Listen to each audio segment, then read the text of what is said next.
রাজধানীর শাহবাগ থানার মামলায় সাবেক আইনমন্ত্রী আনিসুল হক, রাশেদ খান মেনন ও হাসানুল হক ইনুকে নতুন করে গ্রেফতার দেখানো হয়েছে। বিস্তারিত জানাতে এই মুহূর্তে ঢাকার সিএমএম আদালতে আছেন আসিফ মাহমুদ সিয়াম। সরাসরি যাচ্ছি সেখানে। সিয়াম,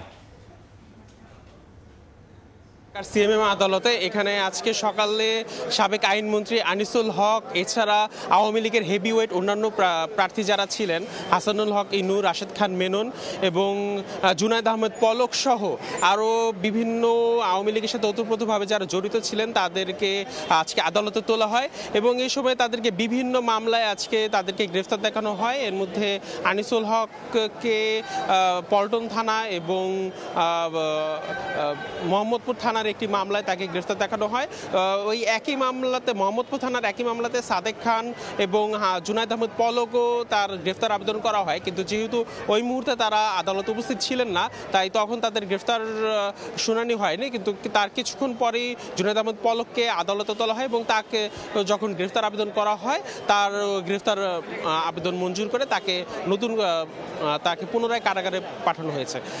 এছাড়া আওয়ামী লীগের সাথে আরও দুজন জড়িত যারা ছিলেন, সাবেক কাউন্সিলর মোস্তফা কামাল এবং তার স্ত্রী এবং মহিলা লীগের সাংগঠনিক সম্পাদক রোকেয়া জামান, তাদের দুইজনের বিরুদ্ধে আজকে আদালতে তাদের বিরুদ্ধে 7 দিনের রিমান্ড আবেদন করা হয়।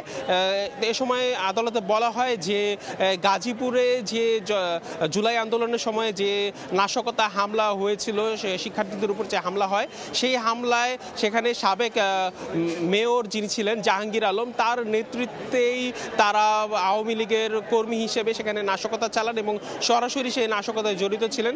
সেই প্রেক্ষিতে তাদের আজকে শুনানি হয় এবং তাদের দুজনকেই 3 দিনের রিমান্ডে পাঠানো হয়। এছাড়া আরও দুজন পুলিশ কনস্টেবলকেও নতুন করে একাধিক মামলায় গ্রেফতার দেখানো হয়েছে। তো ঢাকার সিএমএম আদালত থেকে আমার কাছে এই ছিল সর্বশেষ। সিএমএম আদালত থেকে যুক্ত হয়েছিলেন আসিফ মোহাম্মদ সিয়াম।